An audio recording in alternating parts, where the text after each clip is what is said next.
President Lagarde, good to have you back in the committee. I'm here.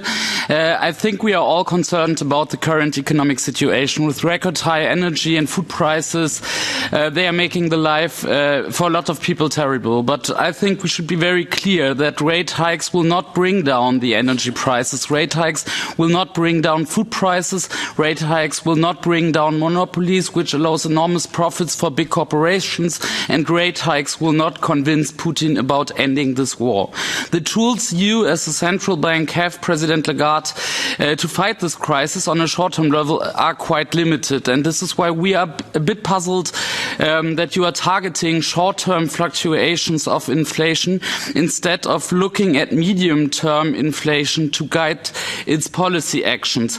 According to your own inflation forecast, and we received it once again, as well as market inflation expectations, inflation will fall rapidly already in 2023 and converge to 2.3% in 2024, which is only slightly above the symmetrical target of 2%. So my question goes on, why do you anticipate further interest rate hikes if your own forecast points to inflation being back close to the target in the medium term? Thank you very much, Mr. Andresen, for your question. In a way, you've already providing the answers to your question in the way you formulated it. Our objective is 2%, not close to or below, or no, not close to or above. It's 2%, symmetric in the medium term. And if I look at the projections produced by our staff, in terms of inflation outlook, in the medium term, we are not at 2%.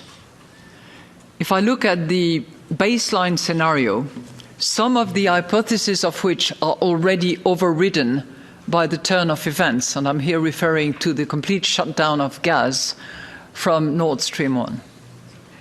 If I look at that one, we are at 2.3% in 24.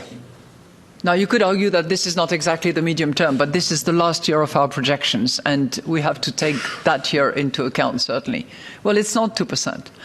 Now, if I look at something else that was produced by staff that maybe some of you have looked at, which is the downside scenario, where things really don't go well, the inflation projection for that one in 24 is 2.7%, even further away from our target. So it's not as if I was looking at benign numbers.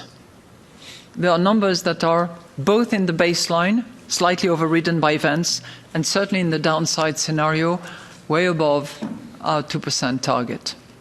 And that in and of itself requires that we take action, especially when you have most recent readings as high as 9%, and in some countries as high as 20%, like in the Baltic states. So we do have to take action for two reasons. One is because we need to bring inflation down by two factors. One is demand, and second, inflation expectations.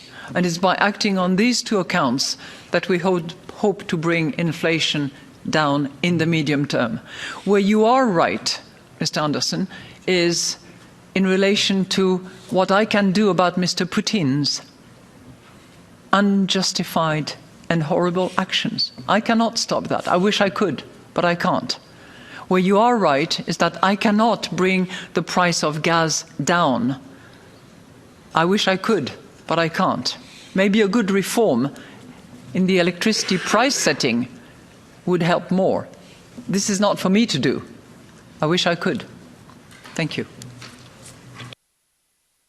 Thanks for the answer. I understand from your initial presentation that your projections actually still are expecting economic growth for next year. But a lot of banks, for example, like the German Bundesbank or Banque de France, are actually expecting that we are going into a recession. And evidence actually is suggesting that where an energy price shock is followed up by a recession, this is usually due to overshooting of monetary policy. And there are already some economists pointing out that the first decisions you made in the last months were the right ones to take, but that you're overreacting now. So I would like to ask you if you see a risk of overreacting in the decisions you are also planning to make in the coming weeks, and what kind of measures you are taking to ensure that this is not happening.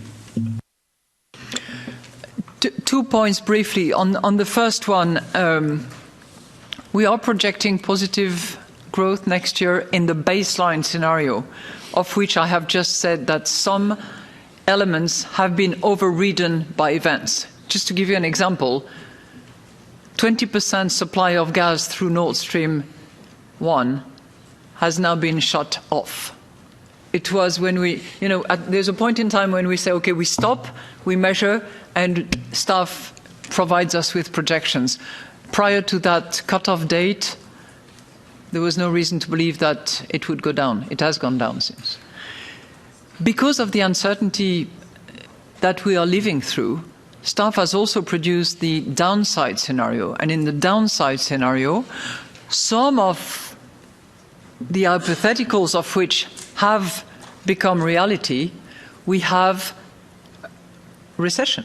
We have minus 0.9% as opposed to plus 0.9%. So our estimate, my estimate this time, not staff, because staff is giving us the two, the baseline and the downside, is that we're probably somewhere in between. And obviously we will know more in December when staff produces yet another projection for the activity. Your second point is overreaction.